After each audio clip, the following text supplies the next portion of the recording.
Hello, listeners. Welcome to our podcast, episode 3 of season 3, halfway through our season. It's going pretty well so far, so good. And with me, of course, is the band of villainy that is Derek, Sean, Evan, and Matt. Welcome, guys. Good to see you. And so this episode, we're going to be looking at the rifle platoon. Everyone's now got their hands on the version 3 rulebook, kind of getting their heads around it. There's a lot of stuff out there about what's working and not working, what the meta is, and what does that look like. But at the end of the day, the foundation starts on the rifle platoon, which of course you need to start. So we're going to look at that. Rest of the episode, we're going to look at Operation Cromwell, which was a tournament that we ran at Tistaminis in early November.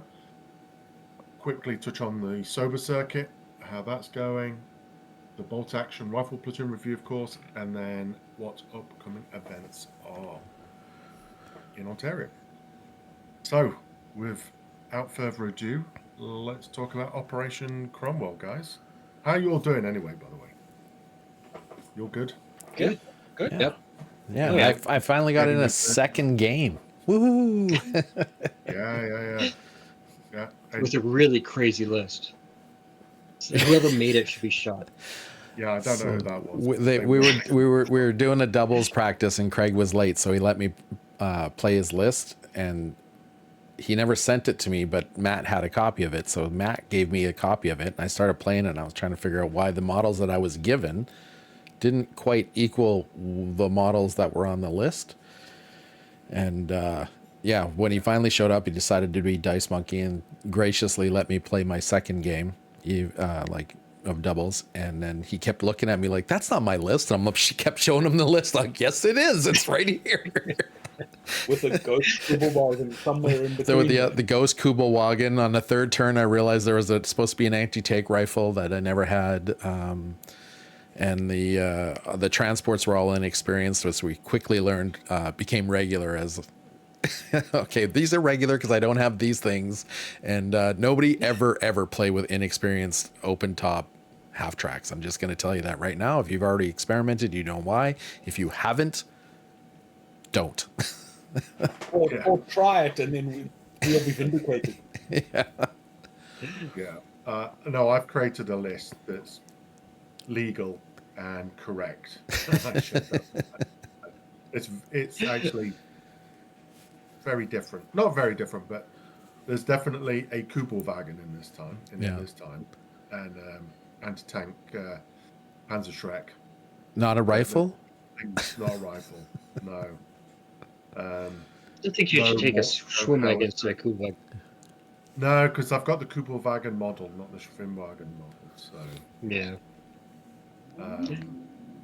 Yeah. So anyway, that's what I got. So Operation Cromwell. So Derek, you didn't actually get to go out to it because your son decided to bump heads playing American football. Yep. Yeah. He came down with a concussion, went down to a concussion protocol. It happened at practice that day. I was supposed to go and help with the tournament, but I ended up in the hospital. Well, I wasn't in the hospital. I was in the hospital with my son, and then had to take care of him for the night.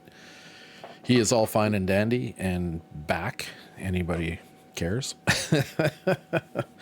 He recovered nicely, and so everything's going ahead. And unfortunately, he's on a football team that is currently 7-0, going into the championships, which means, Pat, if you're listening, I'm really sorry.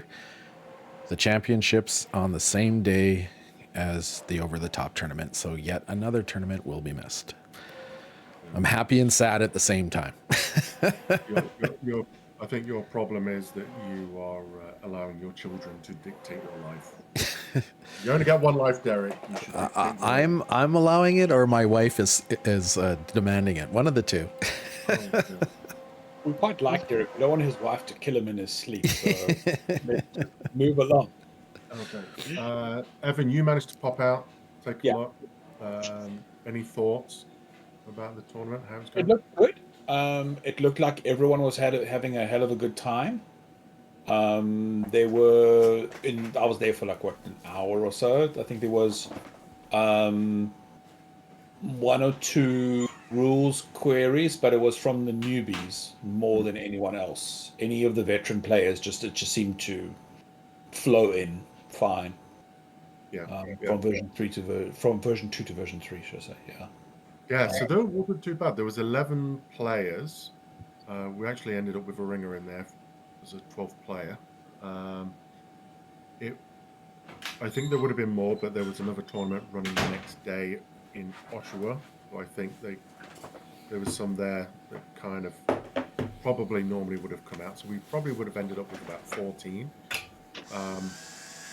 Which would have been good, but 11 was good. But of that 11, I would say 4 or 5 of them were new. Yeah. Pretty new, so which was excellent. It was great to get some new players in, and yeah, it was great. So, but yeah, quite a few rules questions. But I think there was also quite a few rules questions from more experienced players as well, because it was kind of okay. Well, what's this interpretation? As people were trying to figure things out and what did it mean, and of course, people are confusing version 2 with version 3. Kind of like, oh, which version is this in that I can do this? And it's like, or the little things like, can I do this with a half track? And it's like, well, a half track's the same as a tract, except when it's moving on a road or something like that. So I think it still gets the double movement, but It does, yeah. yeah. So yeah, so it's interesting, but yeah, no, it's great. It was good. It was a good turnout for that. The armies was really interesting. Mostly still version 2, I think, which was a transition list. There wasn't really any, what would I say? There wasn't really any lots of mortars flying around, and there weren't swarms of light mortars. There weren't lots of lists with multi-launchers. There weren't lots of You're right. From what I saw of the list, it was very balanced across the board. It wasn't a cutthroat. I am going to go for the like leaf blower type list. It was very much everyone seemed to have a smattering of everything that they that they were interested in trying. I think it's still early days and everybody's still trying to feel out what they Definitely, want yeah. and what's effective, what isn't, and how everything's going to play and link together, which is really great because that's the best part of a new version is the feeling out stage where everybody's. But Kevin, who won it, had only 14 dice. This was 1,100 points, 14 dice list. He wasn't one of the. He beat Daniel, who's a really good player. German player. They were both Germans, and he and Daniel had a 20 dice list. So it was interesting to see a list that was a lot less dice. But was there any Japanese lists? No, there was no Japanese list. Yeah, I didn't think so. No, it was actually 5. I think it was 4 German lists, 1 Italian list, which was Sean, and then there were 5 allies list, of which one of them was Finland, and the rest, I think, were British and American. Well, the minor powers are almost all identical, so. Yeah. You played Sean with your Italians. How did you find it? Good. The Italians are on an equal footing with everybody right now, since everybody's working off the same structure, basically. We all have the same stuff. Yep. And that's saying that the national rules aren't as they're not as obtrusive. They're not as swingy and as weight and hold as much weight. Everybody has their little thing, and it feels more balanced that way, which makes me think. So the last version lasted what, 7 years? Yep. So it really fell into a rut when it came to army lists. There was the flamethrower craze, but it really settled into the assaulting Gurkha type list. So I'm wondering what happens now, because they don't. This system doesn't have the seasonal type flavors that fantasy systems and non-historical systems can have, where they change the rules based on a season. So it'll be interesting to see what happens over a few years. But right now, it's a great time to play because everybody's feeling it out. It's best time to play Italians in a while, I think. So I'll have some fun with them.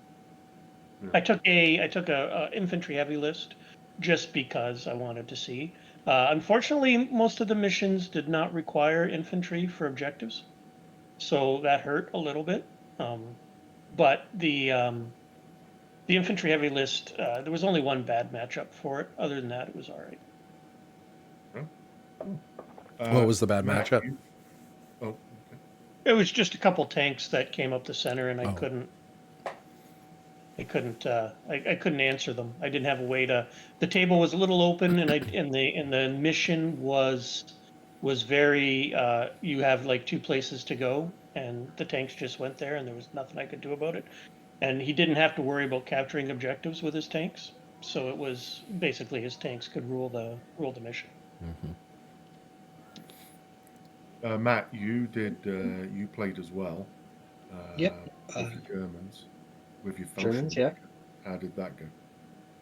Went great. I played 2 games though because I took a bye for the middle round when we had a guy show up a bit late, and so I figured I would take a bye knowing that we had another guy joining in the last round that no one would have to take a bye then. First round against a newer player, and I didn't realize I'd be playing a newer player first, so I kind of chose a list that was half infantry for trying to take objectives in that, and then making the list I was struggling with trying to make something balanced, but didn't. I wanted to have like armor, artillery, and infantry, but it kind of got everything became really watered down. So I thought, well, everyone keeps talking about version 3 is going to be a lot of mortars and artillery and that. So I thought, let's just not stay still and keep moving forward. So I just went with armor as the second platoon. So I had 2 Panzer threes, Kuba wagon or swim wagon as the HQ, and the armored half track with the quad autocannons on it. So first round against Seamus was great. Our tanks were he had a Churchill and a Crusader, I think it was, one of the British desert tanks. Yeah, and unfortunately for him, the forward observer and his artillery couldn't do anything. So I kept moving. He had to keep getting 6s, but his forward observer never ranged in, so he kept moving every time. Yeah. And then he unfortunately, I guess, I don't know if he really realized in that first mission you had to get your troops into the opposing quarters to score victory points. So I think that really hurt him. But as he learns the missions, he's gonna become a great player. So, and the second round was a bye. Third round, I got to play Kevin, and it was against German on German, and that mission really screwed me over. It's a fun mission. It's just if it's where you've got if the one person comes on from reserves on one of the edges, the other player cannot use that edge that turn. So they have to wait till the next turn to use that edge. And he kept coming on spots where I wanted to come on, and just screwed me over. He had a couple of things come on in the back and killed off a bunch of units from the back right away. And he just showed how good of a player he really is. Not that he has to be a good player to be me, but his tactics were great. So a lot of fun to play him. Yeah. Fog of War was the deployment. That actually went better than I thought it would. Yeah, It was fun. You want to use your first die to come on your own edge. Yes. Yeah. So like I said, like I complained about it, but it was kind of jokingly complained because it was like I screwed myself over. I should have picked up on that, but I think it was a really good learning lesson. Well, what Kevin did was that he actually came on just in one corner. So he Yeah. kept coming on those two sides, and his army just was there. So Matt, then couldn't come on either of those two sides. Yeah. And because he was coming on that side, he was able to come up on the side round basically come round the back. So Yeah. he was playing that quite well, which was quite I'm going to steal that idea because that was quite. Oh yeah, because when I was playing, I'm like, why are you just coming? Like at first, I didn't clue in. I'm like, why are you just staying in the corner? The objective's way over here. Like you're giving up that one, and all of a sudden it's like, oh, yeah, that's why. So it was a lot of fun though. Great guy to play. So the we took three scenarios from the WTC pack, just because they were kind of pre-created, and they also were being used at the WTC. So I'm assuming that they were being made by people who really knew what they were doing. So, Well, at least play tested. Yeah, play tested. Because you use those three, they're basically pre-rolled out of the book just with some clarification, but they seem to go quite well received. So there was a couple of tweaks I'd probably make, but I think, to be honest, that next time I'd probably use Bolt Action version 2, Bolt Action Alliance version 2 scenarios and just tweak them with the keywords and stuff, because there's nothing to stop you using those scenarios. As long as there's an objective kind of you need to move element to it. And I also think Sean pointed out earlier is you need more terrain on the table, a lot more terrain, because it makes such a big difference. And there was not enough terrain on the tables. There was some that there was a lot, but I think there needed to be even more. So, yeah, that's going to be one drawback for TOs into this version. You're going to need to invest heavily in 3D printer or MicroArt Studio. They've got that great Normandy pack. There's a couple others. You need lots of there. walls, lots of detritus, things like that. They don't have to be big houses, but there has to be lots of scatter. Well, be wary with houses. Yeah. Just until artillery makes it a ruin. That's the only time you don't have to worry about it.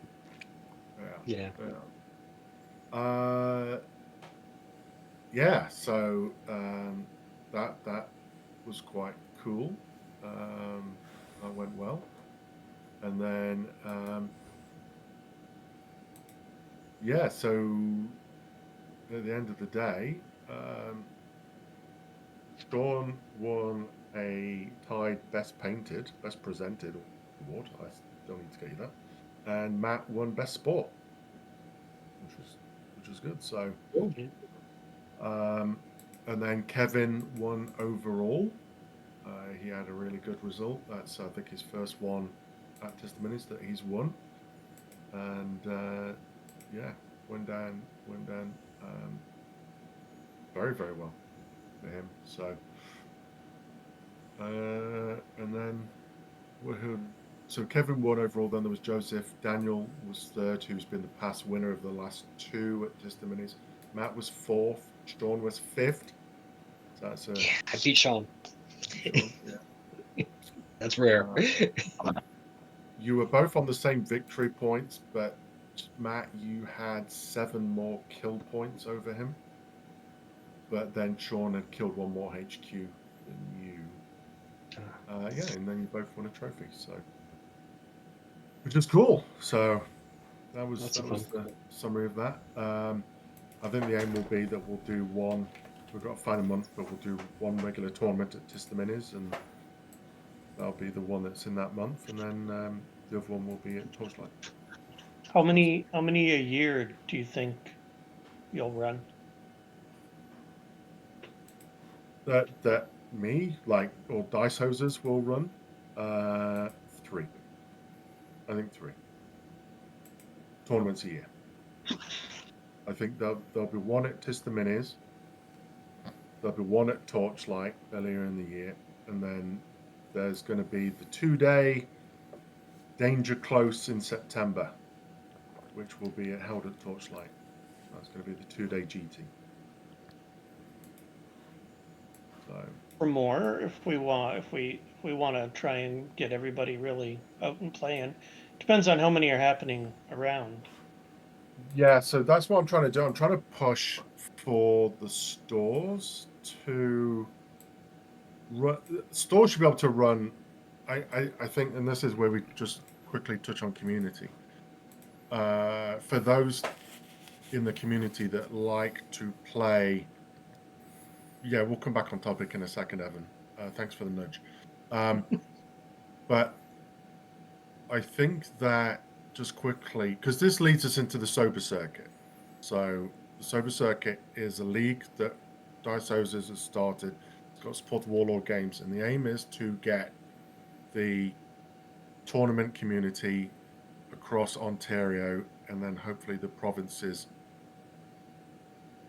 specifically, I suppose you could say Quebec because it's our next closest to Southern Ontario, is to get us playing tournament games. Not necessarily to be uber competitive, but just to play tournaments. And from there, I think it would be great if there was at least 1 to 2 tournaments a month that were being held by the stores. So, but not the same stores. And I think it'd be great if Jeff Christie from London, the Game Chamber, they're looking forward to running an event, tournament in June. And the other thing as well is I'd like it to be that the stores are running that event in that month every year. Yeah. So they can run over events. If I don't want to kibosh anyone's idea, but there should be. There's like a group of top tier ones that everyone's going to that they know. Okay, in this month, in the 12 months, there's 12 key tournaments that I can go to, and I don't have, and then I can go to my local and play whatever I want, whenever I want. But I think that's the goal. So that's what we're going to see. So yeah. And then, of course, just coming out of this, the sober circuit, we also had the sober circuit table got updated with the first few games. We've also having more people register. So the London group's coming on board. We're trying to now push Ottawa by water to get involved in the sober circuit. So if we can basically get a circuit running between Ottawa all the way down to London, maybe even Windsor, if there's a group in Windsor, that would be fantastic. So that's kind of the goal. But it's a great goal, though. It's nice to have like some kind of community overarching and kind of linking all the tournaments together to give it kind of a sense of accomplishment rather than I just went and played my 3 games and next. Yeah, and I think it's just trying to get it so that people don't run tournaments on the same weekend and stuff, and that we get to, because the other thing as well is just cross-pollinating, getting people to go to as many tournaments as possible. You don't have to win, just turn up and play and have fun and meet friends. Right? Yeah. That's kind of really the goal. So if we can and grow the community, grow the bolt action community, so that's the goal, really. That's great. That'd be great. Okay, Operation Cromwell. Quick touch on sober circuit. Derek, this is your bit. Yeah, the bolt action rifle platoon review. The whole idea, because we want to break down each of the platoons, and obviously the biggest one is the rifle platoon. You have to have one of it if you want 2 artillery. You have to have one of it if you want anything else, basically. So it is the minimum required in any list. Obviously, everybody's already read that. If you get that, and then you can have an artillery platoon, an armored platoon, or whatever. But if you want to have a second of anything else, like you want 2 artillery platoons or 2 armored platoons, you actually have to have 2 rifle platoons. You have to have one for each. How do I say this? You have to have one for each specialized other platoon that you would have. But you can have as many as the other platoons as you want, but you can't double up on those platoons before you double up on your rifle platoon. I guess that's as clear as mud I can make it. Okay. So what you're trying to say is a dependency. Yes. Thank you. Your non-rifle is a dependency on a rifle. Yes. Yes. That being You can have it. You can have an armored and an artillery and heavy weapons. You can have as many of those as you want individually. But if you want 2 heavy weapons or 2 armored or 2 of any of the other dependent platoons, you have to have a second rifle platoon first. So yeah, the dependency is kind of really weird, but it is there. The rifle platoon is made up of HQ, rifle squads, 2 being the minimum, and then you've got your optional, which is your medic, your forward observer, sniper, anti-tank, light mortar. And I'm sure when the Armies of books start coming out, there may be tweaks and changes to these where, some may be 3 rifle squads, some may be 1 rifle squad, but there will be probably something that'll change this up a bit. But right now, the standard out of the book is that. So the first thing we're going to talk about is the HQ, which is basically your officer. Some people see it as a tax. Germans don't because because of their cool little snap 2 with the extra die. Who wants to discuss the HQ? Anything spectacular about it that anybody thinks of? Any reason to go with something that isn't inexperienced? Any reason to go with extra men? Yeah, well, there's a couple of things. So one, I think, depending on, for the rifle platoon, I would go with, I wouldn't go with an experience. Well, I suppose it depends what you want the role of your army to be. Exactly. If you're looking for an aggressive army, then I would go with an aggressive HQ. So I would go with a 3-man squad. I would go with minimum regular, possibly even veteran. And then if you were doing artillery platoon, you'd probably go with 1 guy, maybe an inexperienced, just to get the snap 2. But for the rifle platoon, the other thing as well, though, is that at the moment you can fit them out with whatever weapons you want from that list, like assault rifles and submachine guns. For free. Army dependent, because I don't think any of the armies besides Germany gets the assault No, rifles. that's right. Yeah, but you get the submachine guns for free if you're. That's only, I believe, in the Armies of book, and then you're going to have to probably pay for them. So then it's going to depend on that. But I like to go with 3-man units, just because if the odd guy gets shot. Also, it's a good little objective taker, and I give them either submachine guns or assault rifles. So that's 6 shots, and typically they are aiming to get into point blank range with some other squad. So I quite like to tie them up with another unit and just kind of snap 2 and move them together. Try and pull if you ambush and I need to get in there and deal with you, I'll use the HQ unit to try and pull your ambush. Because otherwise, if you don't, I've got 6 shots at point blank range. That's still pretty nasty. And then I'll move up with my rifle squad to try and engage you. But and you get that pin on them, then they're at -1 when they move your big squad. Yeah, exactly. So I'm in rifle platoons. I'm a fan of 3-man with assault rifles. Anybody else? At the moment with the free weapon upgrade, I think you're kind of crazy not to take them in 3-man squads. Later on, I don't know, that might change a bit. Yeah. Like if it comes out in the Armies of that you have to pay for those upgrades, I still think you want at least 1 guy with them. Just to take that. I personally would probably end up to have my main guy with the assault rifle and 2 guys with rifles, so that they bleed off wounds. Yeah, they're the ablative armor. Yeah. Yeah. Well, it depends on what they're going to be, like Craig said. If they're going to be in the back, then inexperienced single guy is fine. But if they're going to be up front, especially if you're thinking they're going to be at close range, where you're less likely to have cover, then you really want to max out those to the full 3, because you don't want to give up the die. There's themes in bolt action. One of the themes is how many dice do I have? Another theme is how many pins can I put out?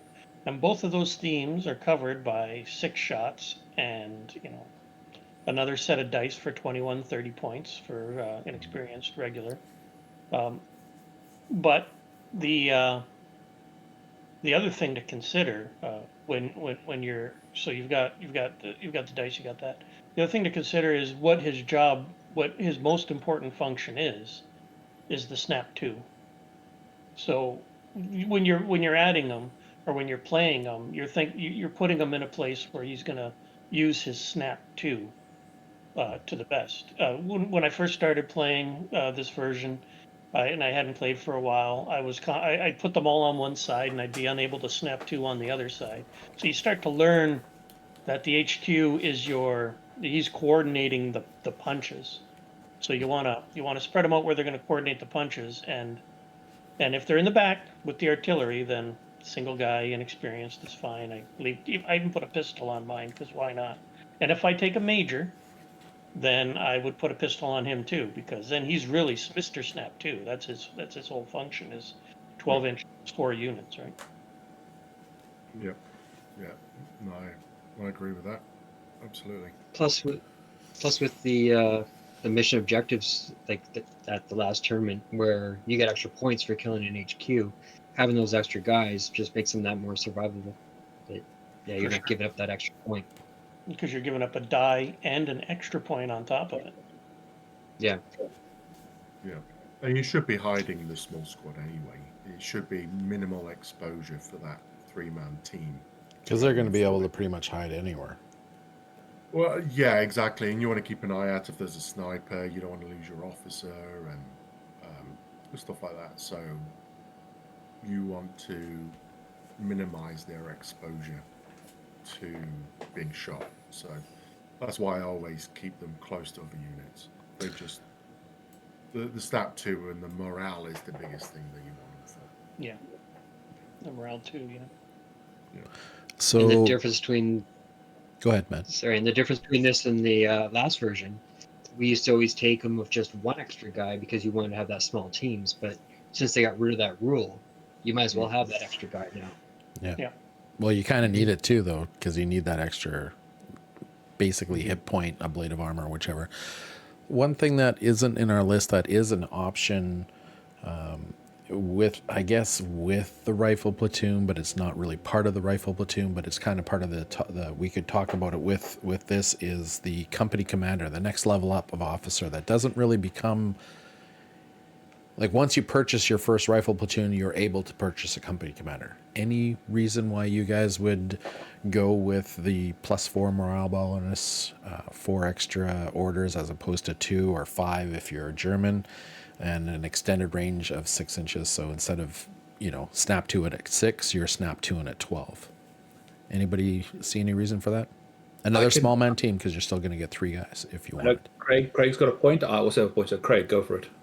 I was going to say, I normally wouldn't take one, but I will. I'm planning on taking one in one of my German lists that will have 4 guns, whether that's 4 multiple launchers or 4 howitzers or whatever. I want to destroy whatever you got. As soon as I pull that dice, I'm pulling 4 more dice. And you're going to hate me for it. So that's what I would use that for. Exactly. Great minds. Yeah. So more for the back row artillery platoon. If you're going to run a big artillery platoon of some sort, or heavy mortars, or heavy weapons with mortars. Yes. Well, no? or you could. Yes, you could do. I just think that for multiple rocket launchers all at once that are inexperienced as well, because you're not going to buy them anything else but inexperienced, giving them a +4 morale, and the fact that they get D3 pins, you're 4. That's kinda 2 offsets. rounds of firing that you've probably just ignored. Yeah. Right? Because you're now at 11 for inexperienced. You're now actually at an 11, right, on your morale test. So then, if you take an average of 2, off from a pin, you're going to go and still be at a 9, which makes you a rate, actually makes you a 10 still. So chances So are it you're going to just lose like- the Nebelwoofer before you lose a turn rallying them. Yeah, The Nebelwoofer. Yeah, so you're going to get 2-3 rounds of not having to worry about the pins that you've got. And then you're still going to probably pass 50% of them. So that's going to be in my list. I haven't decided which one it's going to be in. But yeah, that's where I would use it. I wouldn't use it to be aggressive. I don't No, think so. it's static defense in my mind. All right. Yeah. When I do my German static defense list, that's what I'm going to have one of those. Something you're not too worried about moving forward with. So moving forward, the next thing you're going to pick after you've picked your officer is the rifle squads, the type of rifle squad that you are going to throw in your minimum 2. What are you guys, who's got the first thing to say about the rifle squads? Because we're kind of all doing this together. So you have to have 2 that don't have engineer. Craig, wait your turn. Me. So with the rifle platoons, your infantry squads, you cannot have the engineer special rule in anywhere in the list. So you have to have a minimum of 2, and then you get an optional of 0 to 2 more. So the most you can have in this is 4. Matt, what do you think? Well, for Germans, I've been liking so far just fairly minimal ones with 2 LMGs. Take 2 of those, so just 2 5-man squads, kind of as holding the back line, laying down fire while something else moves up. And then because of German ARs and playing Fallschirmjäger, they got their cool ARs, so we'll just take a squad with a bunch of those and been trying them in half tracks for now. Throwing them up there. So if you could have 4 platoons, would you rather have 2 rifle platoons with 2 officers, or 1 rifle platoon with one officer, 4 squads in it? You know what I mean? If you decided you wanted to beef up your rifle squad to have all 4 squads, would you beef up 1, or would you take a second rifle platoon? I've been taking 1 with the other term I had 4 squads in the 1 platoon. 1 platoon? Yeah. So you don't see the need for an extra officer for the most part? It would be handy, but points wise, I just didn't feel the need of paying extra for another platoon commander. Okay. And I didn't really feel like I needed it because having the 2 small squads in the back, I didn't need to snap 2 for them. I could just throw them on ambush. And then it was usually just the platoon leader with a platoon in the half track. So that covers me for snap 2. I can take those and go.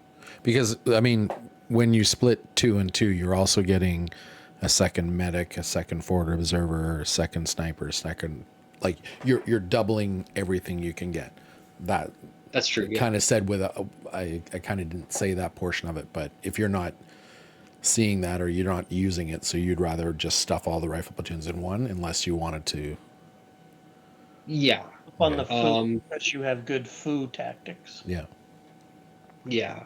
For me, like I used to take a medic almost all the time just as the cheap order dice, but my point of view on that's I think changing. Snipers, I don't know if I'd want to pay to have more than 1. Anti-tank, maybe. It'd be nice to have an extra one. This is also something we can come back and talk to when we do the individual things of whether or not we'd want another. Anybody else have any decisions for what they would take for rifle squads? Only that you want to decide what its job is when it's on the field. You've got the one that's going to do the objective, and you got the one that's going to push. So equip them appropriately, and just have a role for that. Maybe it's a multitasker, but somebody, you can build them to be defensive or offensive. All right. Craig, you were waving your hand like crazy. What do you got to say? I think Sean's right. I think you've got to what your objective's going to be and how you go about doing it, what the scenarios are. I'm naturally more an aggressive player. I don't like the idea of, I've talked about gun lines, but I don't really like the idea of just sitting back. I like the idea of going forwards. But I'm just looking at the German stuff because that's my focus for at the moment. But there's the cavalry squad, so you've got a fast moving group there that can always threaten. You don't have to necessarily charge and stuff, but you can you probably don't want to charge, but so you can threaten with that. Now they've changed the cavalry a little bit this edition. The horses, much to Sean's happiness, this is a Sean happy moment. Your cover is reduced by 1, or what was it? What something changed that the cavalry got negative? It's a 6 up. Art is a 5 up. Okay, so yeah, that's what it is. So it's a -1 on their cover saves, depending on the level of cover. Okay. And also because you don't really want to charge in combat, so they have tough fighters, but you probably don't really want to do it. But the threat of them to take objectives with that 24-inch is pretty good. I think as well the Kradschautzen squad with the motorbikes is another fast-moving. I'm sorry, what was that? Kradschautzen. Because Schützen, you say shy in German, so Schautzen. So I like the idea of my DAC doing a German recce motorcycle kind of group. Again, fast moving, can dismount, be aggressive. Dismount it's once, kind of like, right? Sorry? Dismount once, right? Once you're dismounted, dismount you're once. Yeah. The other thing as well is that you then, again, it depends with you. It'd be interesting to see if anybody takes inexperienced infantry because they're so easy to kill. Yeah. So it's going to be regular is less easy, but still. So veterans seem to be, if you want to be aggressive, veterans seem to be the ones you want to go with. Even if you want to be defensive, I get the feeling you don't want to go below regular because they inexperienced, they're easier to kill, but they've also got that -1 to hit, so they're never. You know what I mean? And I saw Bo Mortensen did this. He had all his medium machine guns were inexperienced. Oh. Because he didn't mind that they were hitting on 5s or 6s because there was with 6 dice, you still had a good chance of getting a hit. He was just Yeah, after but the he pin. uses his just to apply pins.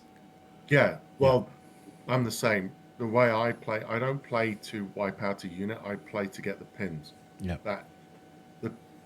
If I can outmaneuver you, that's what I'm looking for. If I wipe you out, that's a bonus. Sure, that's great, but it's really about pinning to get the outmaneuver. So I think veteran, I typically, with aggressive units, will be veteran, and I will go with between 6 to 8. Because I think you've got to be able to not only, although say that go for the pins, once you get into that aggressive short range, point blank, you want to go for the kill, as well as you want to be able to weather whatever can come back your way, because you've now just exposed yourself. Yeah. So a bigger squad means that you can probably survive that. A 5-man squad or 6-man squad that's assault, there's a very good chance you'll get wiped out once you get to those objectives. And I think if you're playing British or Americans, you're looking for 8 or 9 because you got that 4 shots or 4 men gets you an extra shot. So at 8, you get 2 extra shots. At 9, you got that extra bonus of if a guy dies, you've still got that extra shot. Yeah, and I don't know, I've not looked at the British book, but in the German book, you get a lot of submachine guns and assault rifles. Yeah. There's a lot of 2-shot assault weapons. You probably get them here and there in other units. In the Soviets, I know probably have them, but I don't know about. Everybody else kind of gets them, but the Germans had the better equipment. So. Yeah. Mm-hmm. So, but again, yeah, it depends how you want to play. But to me, the rifle platoon, for me, the purpose I look at rifle platoon when in my lists, depending on when the book comes out and the theme changes, the rifle platoon's job is to be aggressive. That because my assumption is that there is an objective to be taken, and that's there. All right, moving on. Okay, so you've made your basic selections, and now we get your options. You've got you've done your 2 rifle squads, you've done your officer. You now have the option to take another 2 rifle squads if you like. We've discussed that already. And now you're into your options: medic, forward observer, sniper, anti-tank, and light mortar. So the first up is medic. Anybody see a reason to save a guy on a 5.6 from small arms fire within 6 inches? Second cheapest dice in the list. It doesn't do much, though. This is true. Yeah. You can arm him with a pistol that he can't really use. No. Uh, And even is if you he- give him, Go if you on. give him extra men, so the 6 inches is from the medic itself. So even giving him extra men, it helps save him, but you can't daisy chain it off to Putting guys on being either close side. to another unit, Yeah. right? Everything's Yeah. measured off the medic. And that's the same for the officer snap too as well, right? Yes. Yeah. It's not from As far as the- I believe so, yeah, I'm pretty sure. Yeah. So then, yeah, there are 30 points for veteran.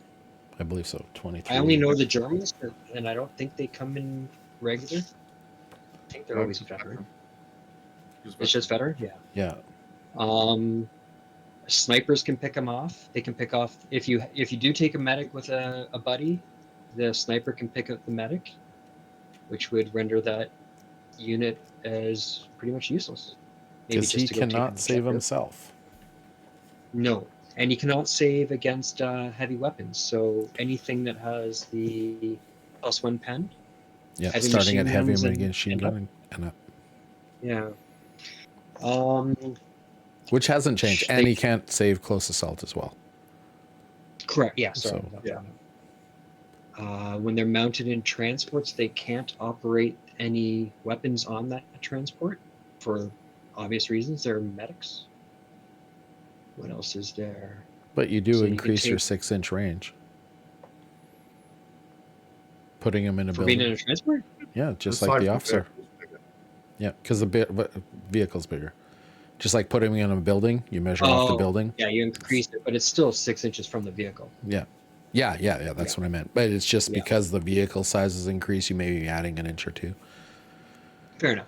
And Yeah. then same thing if you put them in a building, just like your officer, you're considered to be at all corners, Right. measuring You out. can actually remove the pistol for free. Yeah, you can remove it for free. Yeah.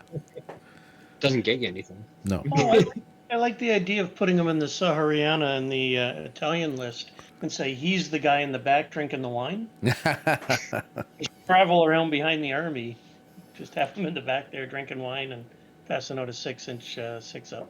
That does sound a very Italian medic type That's solution. pretty good. I like it. I think Is it a 6-up or a 5.6 up? used to be 6. 6? It's 6. Six. Okay, sorry, I misspoke earlier then. So sorry, you're saying measure from the vehicle. You the only way you can do that is if it's an open top vehicle. Yes, sorry, that Yes. that Unless you pay for a field ambulance or like the Germans get the STKF said. Yeah. 251.8, I believe it is. Yeah. 8. Yeah. But those prices, I think, are getting kind of ridiculous. I think you're better off spending those points elsewhere. Because, like I said, I used to always have a medic just as that extra order dice, but I think that's because I didn't take vehicle transports often. I didn't take any transports in version 2. Any vehicles I took were either armored cars or tanks. But now, playing doubles with Craig, I'm starting to field some transports here and there. So you can get a There's also the option of a medical vehicle now, which What's that? obviously it was there previously, but it's more. It counts as being a medic. But that's what I'm saying. That's even more points, though. I think it's like 58 points for the SDKFZ, and I forget. Yeah. Oh, no, 7 points I think for a veteran or something. But it's more. It's even more points than the medic. Whereas a medic is 30 points, and if you can get a Kuba wagon, I Sorry, I only know the German vehicles really. Yeah. So, but there's probably Jeeps and that are going to be about the same points. Kubelwagen's 14 points. Kreidschutzen. The Kettenkrad. That Oh, little the thing, yeah. little motorbike track. Schwimwagen, like you can get those little vehicles for 14 points. So that for me, as a extra order dice, I think that's a better choice now. Because yeah, the medic can save, but it's on a 6-up on within 6 inches of an infantry squad. Yeah. And usually when you're like what I found whenever I was playing, I'd be moving up the infantry squad because I need them to go do something. And then by the time they get shot at, I haven't gotten around to moving my medic up to catch up to them yet. So now he's out of range to actually save him. And then the odd time that you do roll, it's a 6-up, so it's very rare. Yeah. It's going to be worth it. And we keep saying 30 points, but if your army is capable of having a regular medic, it is 23. Oh, okay. Yeah, Germans don't have that option, and I know you're Germans playing only get Germans. 50 medics. Yeah. The Germans are great medic. Yeah. Yeah. He should be a so- 5 or 6 then. Yeah, it should be a 5 or a 6. But there is a couple of differences as well, though, with medics in version 3 is, although they can't take objectives, which they couldn't do before, they also don't give up victory points. Correct. Oh. So Yeah. it's 30 points for a German veteran medic.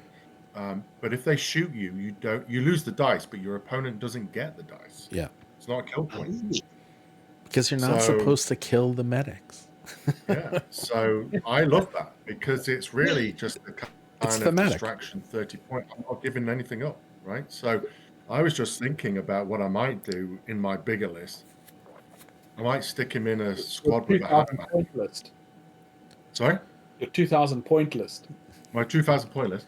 I'd probably, if I could fit in a medic, I would put him in there in a Hanomag with my unit.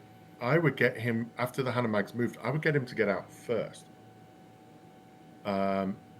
Now, you might be stupid enough to try and shoot him, and if you shoot him, it doesn't matter. I don't care because I don't lose anything. But if you don't shoot him, then the next dice, my squad gets out and they shoot you. And anyone who shoots me, I've got my medic already there to try and roll dice to save 1 or 2 lives. Yeah.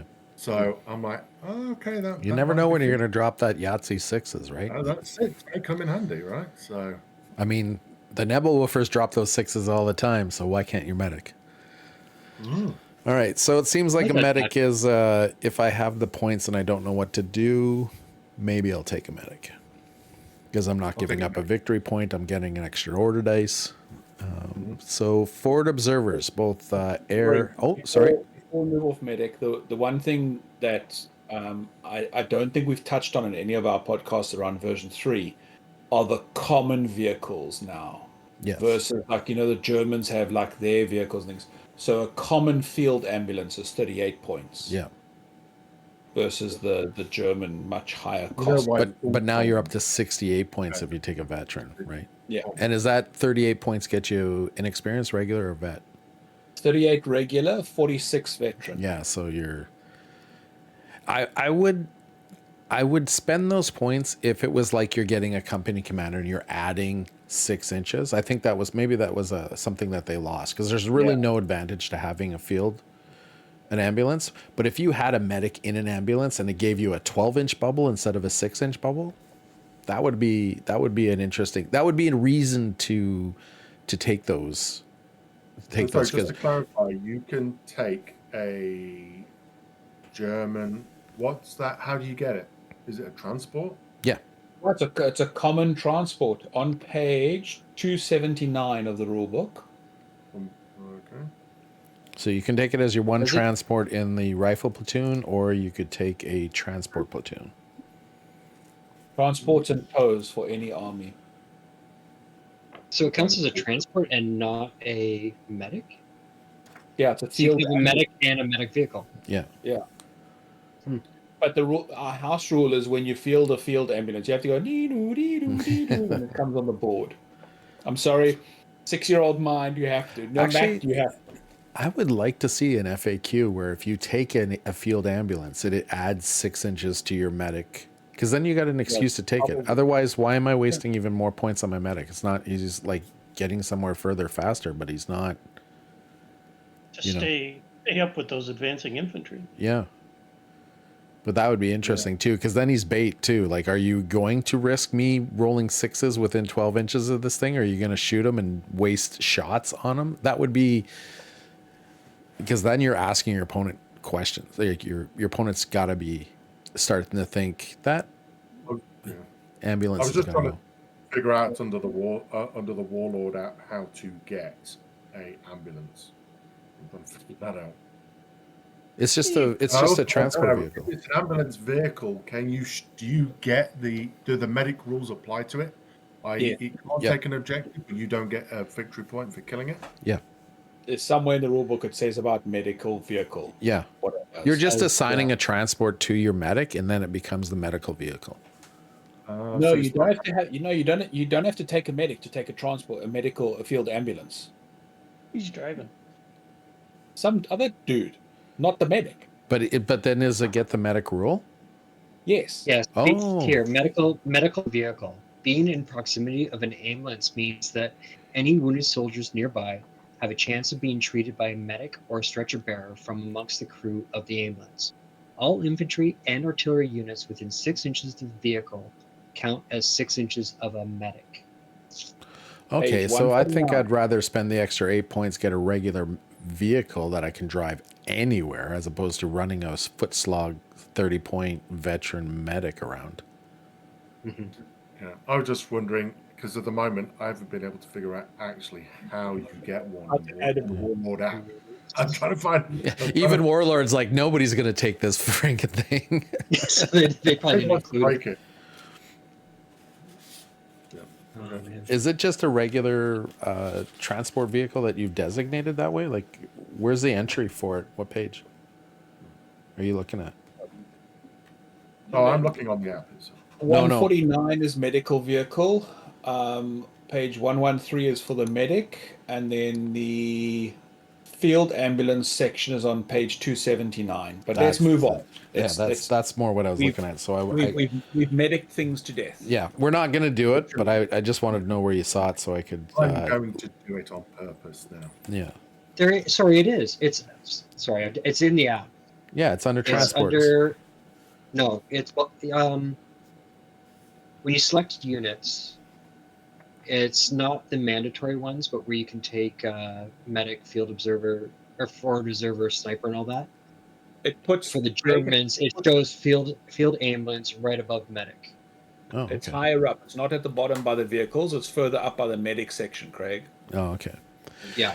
All right. So forward observers, forward air observers, forward artillery observers. Craig, tell us about forward artillery observers. I love them. They're so good. Well, assuming that they work out well, but most of the time they do. Because they've increased it now. It's 1 to 3 miss, 4 to 6 hit. Yeah. Also, again, the game is about trying to put pins on, not to make it harder. It's to make it harder for you to pass your tests. Yes. Right? So anything that makes it harder for you to pass your test is good. And actually, the last few battles I've played in where it's come in, I've actually wiped out 1 to 2 units because I've managed to get That's a it. direct hit. Yeah. The British should be the best because they get to call it in twice, which is pretty sweet. So I'm definitely going to get one of those when I have a British list. But with Soviets, they're good because they get to roll 2d6 and choose the highest for how big the area is. But I really like them. They're good for putting down they're great for putting down pins, and also it makes your opponent kind of spread out. And if they're spreading out, they're not doing what they want to do, which is try and en masse take an objective. Okay. Yeah, So good, I really decent reward for the risk. Yeah.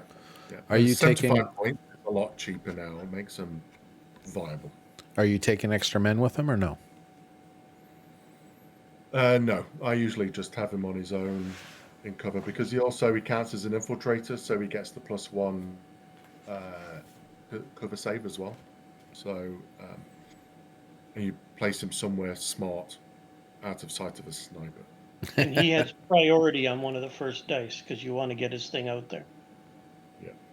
To control the board, or you want to at the beginning of the turn to control the board, or at the end of the turn where you know your opponent's going to be?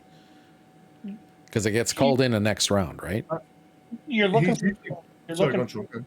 but you want to get his tag out there as soon as possible, because the other you should be, if your opponent hasn't used him yet, trying to kill him before he activates. Yes. Yeah. All right. Because when the forward observer is used, it's the very first thing that happens before the first dice is drawn for the next round. So there's two ways of looking at it. You put it down right away, like Sean is saying, because you know he's going to get shot out or he might be vulnerable. And then you're using it to control an area because you're hoping that your opponent's not going to go anywhere near there. Or your last dice, you're putting it down because your opponent's moved everything that he can move, or maybe he's got a couple dice left, but it's your last dice. And now you know what is going to be hit because he can't move anything out of that area before the next dice is drawn. Or before the next turn dice are drawn. Yeah. Right? It's only a 50% chance it even comes in. Yeah. And then it's a minimum of 7, maximum 12 inches from that point. Yeah. No, it's not. It's more than 50%. It's 50% where it comes in where you want it to. Yeah, if it comes in. But right. it could come in on a 1, and typically if you put it in the right place, it still does. It still seems to hurt. If it comes in on a 1, it moves 3d6 in a random direction. If it comes in on a 1, it moves off the table if you're me. That's right. If it's me, it goes exactly where I want it. 2, 3, it doesn't come in, and 4, 5, 6, fire for effect. 2 to 3, you move it where you want it to come in. Yeah, So, yeah. Sorry, it doesn't come in, but you can adjust. the other thing as well with the Fu is that you actually can also use him for your other artillery units to spot. Yes. Which makes him really useful. Especially if you're doing what you should be, which we'll get to eventually. Yeah. So basically, he's actually not really 75 points for a regular. He's 65 points because the 10 points for the spotter that you would normally get. Yep. You could even argue he's even cheaper if it saves you having to buy 4 spotters. So it depends on how much your risk reward basket is going to be. And he can spot for light mortars, which don't have the option. Yeah, we're not at light mortars. No, I'm just saying that when you're talking about spotter expense. So forward air observer. I don't really see any reason for anybody other than an American to try to take a forward air observer. They seem... now, obviously, I have been playing Germans because the 2 games I played as a substitute player. I want to play my Americans. My American list actually has 2 forward air observers in it, but it also has several other artillery units that I didn't buy spotters for because I figured with 2 forward air observers, I have that. So the drawback to forward air is you put it down, and as soon as you put it down, everything that's got a flak rule on the table shoots. If it's friendly, you have to make an order test not to fire. If it's enemy, you're just going to fire, obviously. If you take enough damage, that plane doesn't come in. So, and then much like air, or much like artillery, it's 1, bad things happen, 2, 3, nothing happens, 4, 5, 6, here it comes, and then you get your, unlike your air, the damage seems a little bit more consistent in the sense that you're either given a lot of hits with good pen or you're given a lot of pin markers. So I do like that portion of it, but I think it's better for the Americans because they get 2 call-ins per. And if you're going to have somebody that's got a lot of vehicles or anything that's got a lot of pintle-mounted machine guns or whatnot, those are considered flak, so they get to shoot. And if they shoot them, they're still not considered open top if they shoot airplanes. If you shoot a pintle-mounted weapon during the regular phase of the turn, you are considered open topped. So that is so there's no reason not to shoot it when the plane comes in. All right. And Are I they, would One thing I would add. I don't know if it's legal or not, but I think if you take a forward air observer and you bring planes on, you've got to have the plane model. It is You have not legal. They suggest it highly. They say you can use a marker, but it's way cooler if you have a plane. And I do. I think the same thing. Have a plane. Yeah. Otherwise, it's lame. And then when you put the Forward plane air down, everything observers. within 6 inches of the plane gets hit, and everything 12 inches away where the other marker is put, everything within 6 inches of that gets hit. So you get to kind of spread it out a little bit more than you would with a forward artillery. And like I said, I have 2 in each of my lists, and they both have an extra man, because I'm using my forward observer as a spotter, so I want him to be able to stick around when people start shooting at him, especially if they both get to call in airstrikes twice. That's 2 turns. I need them to be alive to make them effective, and then I also want them as spotters for everything else, because what they see, your artillery sees. But I think that's a rabbit hole that can go down pretty far. Okay, sorry, just quickly, can forward air observers spot for mortars? Yep. They're spotters. Ah, They did not dumb. they did not change. They just gave them the spotter rule, which is the same as everybody else that gets spotters. So yes, they can be used. That's like saying a forward artillery observer should be able to call in aircraft. Like, I have no idea how to call in aircraft. They have the They wouldn't spotter put the same rule. bloody radio. They're the same entry in the I know. army books. There's no differentiation between them right now. So, which I thought was cool, because that was the first thing I did to look. I was like, I really want an air observer, but I really need a spotter. I'm like, well, they are spotters, which is when I discovered something else. So, but we'll talk about in a second. Snipers. I think But wait, sorry. Were they banned in last version? No. No. No, naval observers were banned. Naval observers, yeah. Oh, Massive sorry. Okay. planes Yeah. with a light, and you're dead. Yeah. Okay. Sorry, I got it mixed up. Snipers. Evan, I believe this is yours. Yeah, so I love snipers. The basics are that you can choose to fire a sniper rifle or not. Normally, most armies have a team of 2, so it's the observer and the actual weapon firer dude. The range is 12 inches to 36 inches. If using the sniper rule, you decide before you fire. If it's within 12 inches, you automatically miss. So you have to elect to use the scoped rifle or not when you shoot. Any hits go straight to damage. The opponent gets no cover save, no matter what cover they're in. They get +1 damage against artillery and infantry. And you can choose the squad leader, but there's no more choosing the dude carrying the LMG or the shooting the equipment of a mortar to disable the weapon, things like that. That's all gone away, which is good. So, I like them. Yeah, I've always liked snipers. Still useful, but dummied down. Sorry? Still useful, but dummied down a bit. Yeah. More situational and more threat bubble than anything else, in my opinion. I don't like snipers.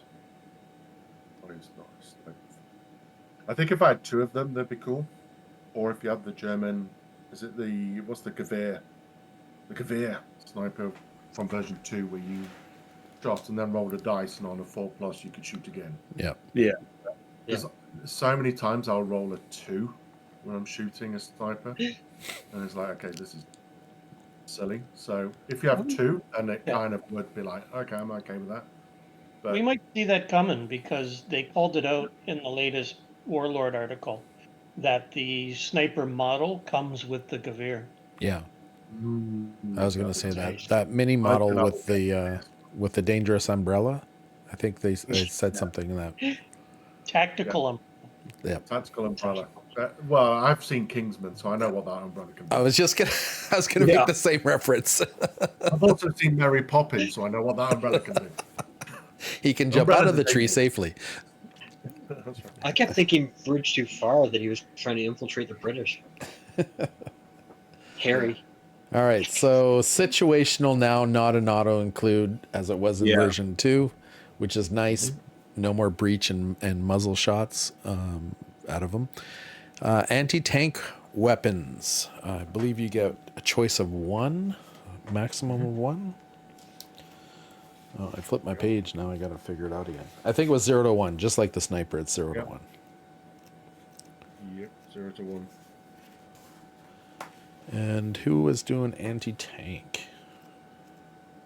So, I was meant to do anti-tank. I think there's 2 ways to play anti-tank. You could go with the anti-tank. Again, I say this from a German perspective because really that's what I've been focusing on. But there's really, I suppose it depends what you're looking at. You can either use the anti-tank rifle, because the anti-tank rifle is still useful for putting pens on tanks that don't have veterancy. So even though you can't hurt them, it's going to make them think twice, because if they fail the test, there's a chance that they're going to reverse and maybe even reverse off the table. I think I've seen 3 or 4 games now where someone's tank is reversed off the table. It hurts. So, I like the Or way red. Evan just kind of looks over. Are you talking about me? It's in revenge for the half tracks that my artillery forward observer smoked. yeah. So I think that they're useful for that. They're cheap as well, and also if your opponent is using light transport, open tops and stuff like that. The other end of it, of course, is if you're using a bazooka or a Panzerschreck and you want to go hunting. So for me, I've got a Panzerschreck and a Kubelwagen that's going to drive around, because that's now a 36-inch threat bubble that I can. No, actually, it might be more than that. 12 for the vehicle, 6 to get out and walk. So that's 18, and then I think the Panzerschreck's got a 24-inch range. So actually, that's quite far. So I can go hunting, and my goal is to get within point-blank range of a tank. So I've got it on a 2+, maybe even on the side, and or a 3+, because I believe. And you get shape That- charge, which if you're not in point blank range, you don't lose the. Doesn't modify yet. So then I would go tank hunting your big tank. That's kind of what I would be. I wouldn't use tanks to take out tanks. I would use that anti-tank team to take out a tank. Yeah. You're far more mobile than my tank could be. That's my thinking. So with this edition, they've made anti-tank rifles like the rifle, the lowest, like the 1940-41 version before the Shreks and the bazookas came out, and the Fausts came out. They've given them a purpose again. Or I shouldn't say again. They seem to have more of a purpose with that ability to put the pin on. That was kind of there in version 2, but wasn't really used enough for reasons, I guess. Mostly because I can't quite remember how it worked in version 2, because I've been trying really hard to forget it. Because the rules are just close enough that it fucks me up. And there's our first F-bomb. Nice. I guess. What time is it so I can freaking mark this? Don't forget that anti-tank guns, the anti-tank team does not get the +1 for firing an anti-tank weapon. It's got to be an anti-tank gun firing at a tank to get the +1. To get the +1. A anti-tank team. Yeah. Which is something that came up at the tournament a couple of times. Do I get the +1 on this? Nope. You're just Joe Blow. Light mortars. 0 to 2. That would be me. the light mortar is the first auto include since the rifle platoon that we've talked about. Correct. It's there's well the light mortar. The light mortar itself is a wonderful weapon. It has a it's the one it's the one piece of artillery that's, I guess, relatively recent, because the mortars started, like, you didn't see mortars until shortly after they invented gunpowder. I guess they had mortars and they started lobbing rocks, but you didn't really see mortars until well, they had some in the 1700s, but those weren't light mortars. They were still big, huge anti-siege type things. The 1800s they had light mortars. You saw them in the American Civil War. You saw them in the 1700s. Even the British were using light mortars against the Jacobites. It's all about the trajectory, right? Because it was great against siege weapons. Against the Jacobites, it was great because they were all hiding in valleys.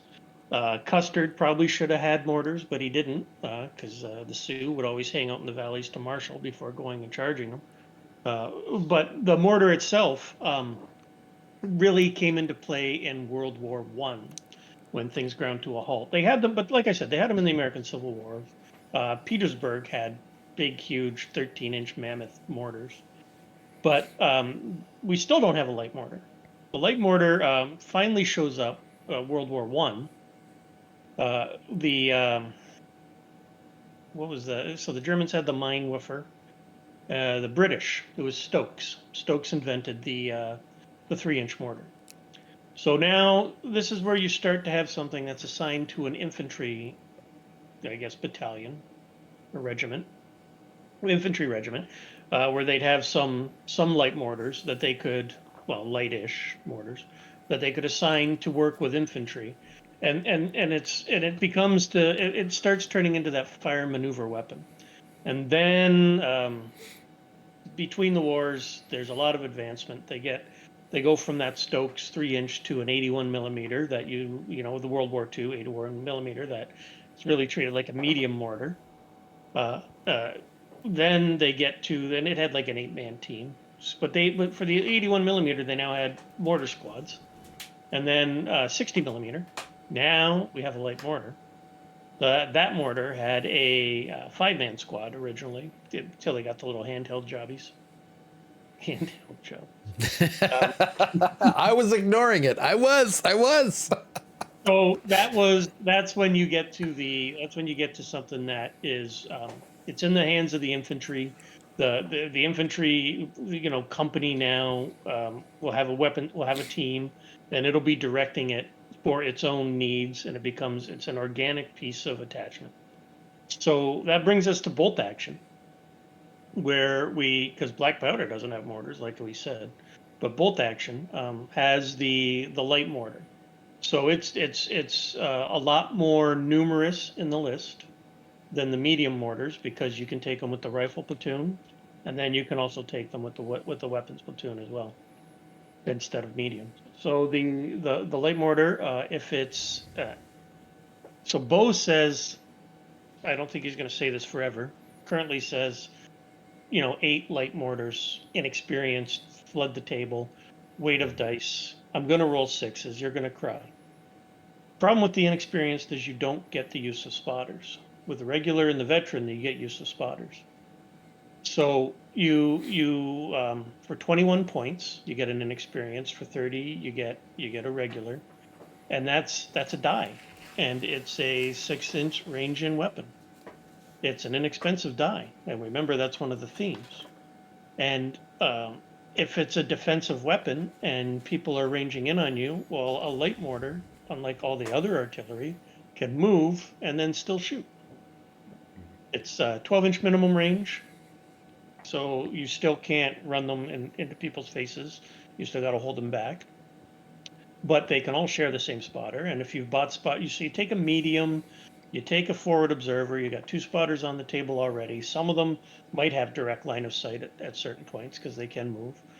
I would say, you have to take one. I would consider taking 2. It's shooting. It needs a 6. the first time to hit, but you don't get a cover save against indirect fire.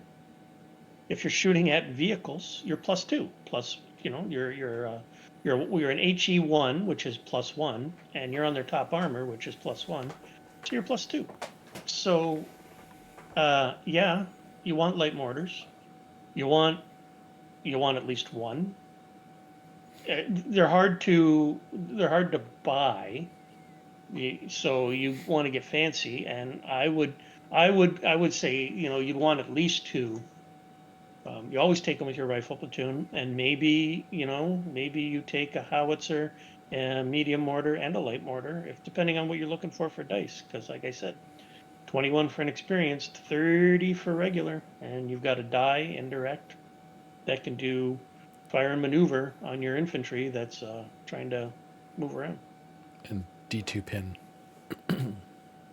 Yeah, the HE1 is D2. Yeah. So the Americans have the option to drop a man for 5 points. Do you drop the man? No. You stay with 3 men? Well, it doesn't give you the -1, I guess, then, eh? Light Nope. mortar's 2 men, right? It's 2 men, isn't it? Yeah, is light it 2 mortar. men? Okay, Medium's yeah. 3 and a heavy's 4. Okay, so they for -5 points, you can have a 1-man light mortar platoon. Maybe you do. For 25 points, you get a die. So for 60 points gets you. It's about the cost of 3 lights is the same cost as 2 mediums if you do the math. Yeah. So that changes the math slightly. Yeah, because now you're saving 15 points. But it's a. And you're not taking the -1 for having a 1-man crew because you're still ranging in on 6s. Yeah. And maybe. I mean, if you're gonna go inexperienced, I guess Bo has it right. You take 6 or 7 of them and you just put them right out there. You say, sure, kill one. I don't care. Well, if you're going inexperienced, you definitely don't drop the man. Yeah. Oh, for sure. Yeah. Yeah. But no, I mean, Americans taking only a 1-man is not a bad. Because it's gonna have the same. It's only rate of fire 1, anyways. Yeah. And you're not suffering the -1, you say, if you drop the man. No, because you're still ranging in on 6s. That's true. So yeah. Maybe you do. I did in my list. I was just wondering how you felt about it. Oh, if you're going to be hiding them anyways, you might as well. Oh, but it still take more than 1. I mean, Oh, my list has 6. Yeah. Well, there you go. 150 points. Nice. 6 dice. 100 yeah, because it's -5. You snap 2. Well, maybe you do want a major then. With all those, you just saved yourself the 30 points. That's almost a major. My favorite use of the light mortar though was at the Battle of Market Garden with Major Kane, who used it at point blank range. He did it direct fire. Yeah, we don't get that rule yet. Yeah. Victoria Cross winner. That might be a Market Garden rule. The other thing you can do with your 6 mortars that is not a waste of time if you have veteran infantry to run across the table, that's 6 smoke templates. They're tiny. And you still got to roll a 6 to drop them. You still have to roll a 6, but you have 6, so you're gonna get smoke. You're going to get 1. Yeah, 1, maybe 2. Sorry, I looked on the app, and under mortar, light mortar for the U.S., light mortars may reduce the crew to 2 men. That's what I thought. Yeah. I thought it was still a 2-man crew. Yeah, so I could have sworn light mortars were 2 men. Maybe I can't pull up the website just- because it'll ruin the cameras right now. Everybody will see Yeah, my I'm porn, kind and of I can't have going that. through the rule book. Wow. maybe 3-man, maybe Americans. Do you have the book? You have the book in front of you. Look at I'm the scrolling American through. entry. Pioneers, so Germans. Yeah, mortars. The Japanese have got it that you can. It's 3 men base, and you can reduce the price to 20 points for a 2-man. Yeah. So it's Americans 3 men. and Japanese do the same thing. Because Germans, a light mortar is 2 men. Yeah, it's 3 men for the U.S. Yeah. Wow. Okay. Interesting. Well, like I said, So is there a when they- difference in price between the American and the Germans? Is that something too? The German is.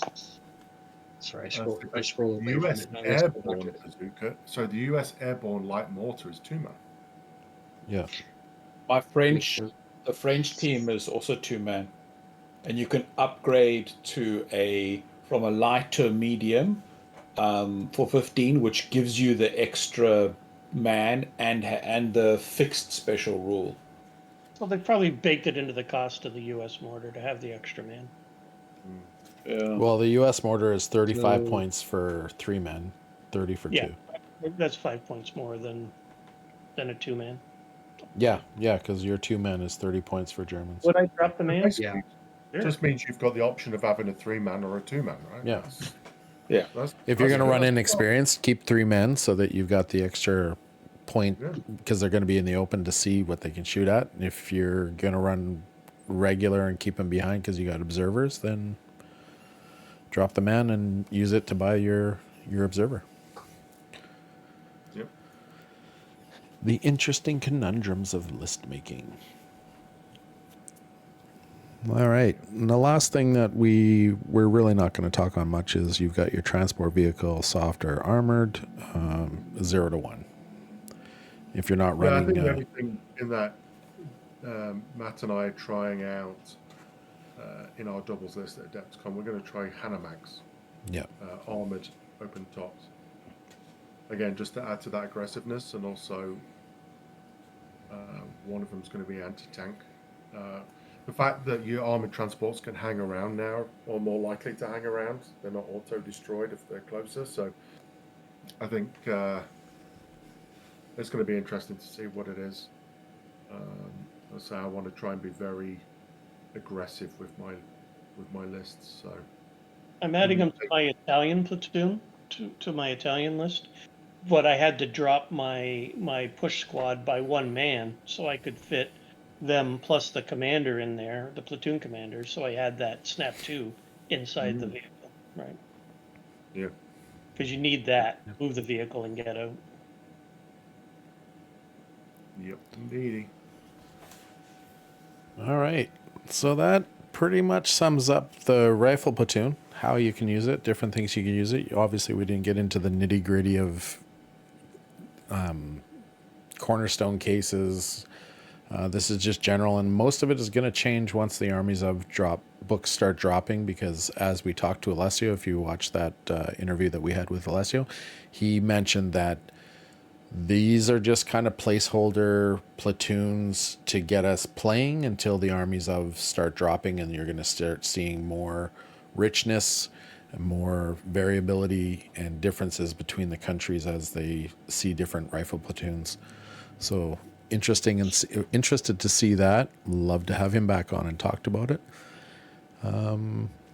Pass it over to you, Evan, for hobby time. Hobby time.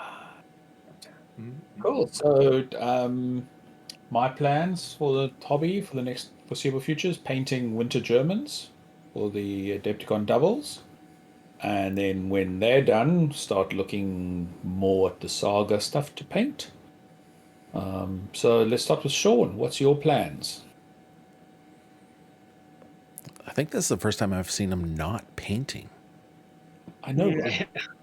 Not Well, painting and not watching hockey at the same time. Yeah. Well, we won 5-1 tonight. The Fallschirmjäger have really kicked me off my Hail Caesar kick. I still am going to get the Hail Caesar box done by the end of the year, but I've done all the Carthaginians now. But I'm in the Roman sprues. I've only got 5 Roman sprues done so far, so I've still got a ways to go. But just getting the Fallschirmjäger painted up has kind of kicked me off that. So I've got to get them done. Going to tournaments most weekends, except for this weekend coming up. I'm going to the Lion King. Oh no, we're going to a tournament on Sunday. But then the week I just did a BattleTech tournament, and I got that. Then I have to have the Italian transport ready for the weekend after, for that tournament. And then it's the doubles I have to have the Fallschirmjäger ready for. So, yeah, I'm a little. I would say I'm almost behind on my painting. That's a first. Yeah, I was just to say, like, until tomorrow. He's behind until tomorrow. He's not going to sleep tonight. Now that you said it out loud, it's like, that's an all-nighter. Here we go.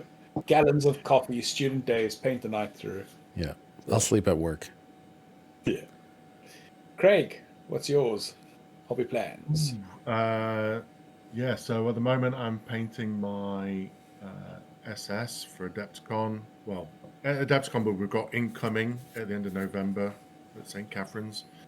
So, so Matt and I are using that tournament as a kind of training wheels, so to speak, see how things work out. So we're going to be doing that. So I'm painting that at the moment. I think we're pretty much now fixed on a list. So hopefully I won't have to keep building stuff, right, Matt? So yeah, so we're working on that. Then Saga will be in January, February, and then off to the Armies of Germany come out, and then that's when I will be deciding which of the first of 3 to 4 German armies I will be painting. You're going to get the book, and it's going to be like 5 or 6. 5 or 6, yeah. But I am enjoying actually painting I'm doing the SS from Normandy. I'm doing the 17th SS Panzer Division, and they've got the oak leaf summer camouflage, and actually I'm finding it really a lot easier than I thought. I've not wanted to paint SS for years because I'm just like, oh my gosh, their camo is just so hard, and actually I found a tutorial on YouTube that I'm following, Pete the Painter, I think it is, or something like that. So, and it's really easy and it looks really good. So I'm really enjoying it. Can you send me the link for that, and I'll throw it in the show notes, because I'm sure there's other people that are looking for that if they haven't found it. Yeah, he does both. He does both a summer and an autumn color scheme. Shows you how to do it, and it's quite good. And you do it without a brush part of it. So I was like, "I want you to do what?" And I did it, and I was like, "Oh my gosh, that looks really good." So yeah, You do look good. When I did the Flames of War camo patterns, I would use pens, those little artistic pens, especially the P dot. yeah. These are the sponge you take from your carry case a little bit. So you just tear a bit of that off and just dip it in, and you dab it, and the way it is, it just gives this pattern. It's really good. Eric, yours. What's your plans? Now I just want to go to this tournament next on the 23rd and watch the wheels come off of the training wheels. And when I say watch them come off, I don't think they're going to come off nicely. I called Pat. The first tournament I'm going to get to go to is at Mecha Games. That's a doubles tournament. Unfortunately, my Adepticon partner is out of the country that weekend, so I'm going to be going with Kevin. Or at least the last I talked to him, I was going to go to him. I haven't heard from him since, so Kevin has a tendency of just poof disappearing. It's in the summer, though. Winter now. He's, I think he's like some big, rich, multi-billionaire, dodgy shadow playing, drug dealing. Yeah, he just pretends. Crime dude who's just behind everything in the world that happens because he knows everybody. He's that guy. Some of the time. I'm sure that he's just busy doing things. Yeah, so we got to get in contact with him so we can put a final on our list and figure it out. I have got a butt ton of painting that's just piling up because kids and home renos have been biting me in the butt, but I will. I get the feeling that January is going to roll around, and that's when I'm going to have to look at my wife and say, "Don't disturb me. I've got to paint for the next 3 weeks, and no sleep is required." Well, you're not driving to Adepticon, so you've got 11 hours of painting. You do not understand how happy my wife was when I said, "Hey, just so you know, going to Adepticon this year, I'm not taking the Jeep. We're leaving it. The boys are driving the Teslas." And she's like, "You're not taking the Jeep? That's all. Wait, you're going to take a Tesla all the way to fucking Milwaukee?" And I said, "Yeah, they worked it out. We're going to stop all at the same spots we normally stop, so it works." Full stealth drive, baby. Yeah. Well, only way to live. Yeah, I'd be able to paint while the car's driving on it. So I'll be sitting in the front, like with eyes painted on my forehead, so the computer thinks that I'm looking. And I just would have love to paint see you right paint on the way to car. Adepticon so I can stop hearing about me painting the 1 year on the way to Adepticon. Also, you don't just paint on the way to Adepticon; you paint at Adept. Yes, I do. I do. Lastly, Matt, what's your hobby plans? Now that you've settled on a list, maybe. We better have, because every time we play, Craig's like, "Hey, you know what'd be cool?" So it means, yeah, gotta go buy that and build that and prime it and paint it again. And so The problem is yeah, Craig says squirrel and Matt's got ADD, so he's like, where? which one? Which one? So yeah, definitely. Yeah, I've got finish off our tanks, get that, because we're doing the summer Fallschirmjäger, unlike two of you guys doing winter. I'm sick of winter living in Canada. We haven't Hopefully even I have that had a done by- real winter in like 4 years. I have a strong memory for that. I'm traumatized from when I was a kid. I live down the Arctic Ocean, so you can't even talk to me about cold. Carry on. But there's just cold. It's not split into winter, summer. Yeah. Just cold. So yeah, just finishing that off, and hopefully the list for that we do at Mecca gives us some ideas to tweak the one for Adepticon. The only problem there is that it's an extra 100 points for the two of us, so it doesn't sound like a lot, but it can Well, we throw don't. off a little bit. Chicago Dice has said they haven't published the pack for Adepticon yet. That's coming in January. Oh, So, okay. Yeah. So the points was V2 points. So we don't know. Yeah. Yeah. I think they said though, didn't they Okay. publish that they're not doing it's any period. I think it was any period and no armies of books would be allowed.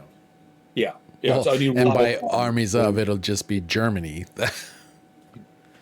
Yeah. Yeah. So that's the immediate future. I think this year is going to be a wash for the doubles, which is kind of cool because Andrew stepped back. Oh, shoot. I'm sorry. I've forgotten his name, is stepping up. So it kind of gives them a nice 1 year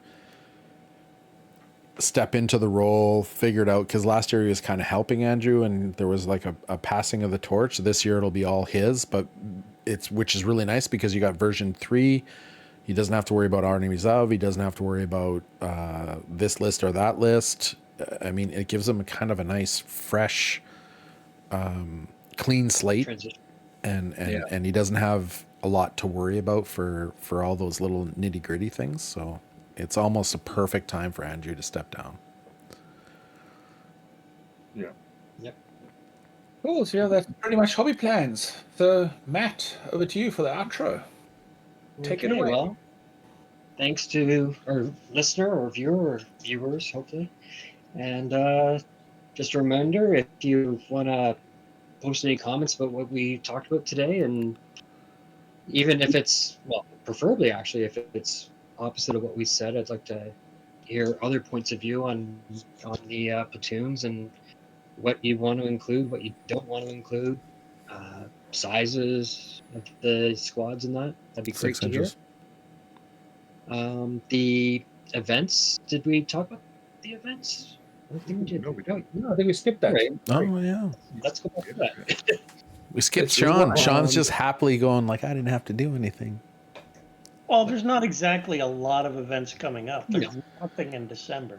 We've got the Mecca doubles on the 23rd that we're going to be going to next weekend this Sunday is the one in Oshawa, and then the following weekend, Sunday again, is Kingston, and then that brings us to Mecca.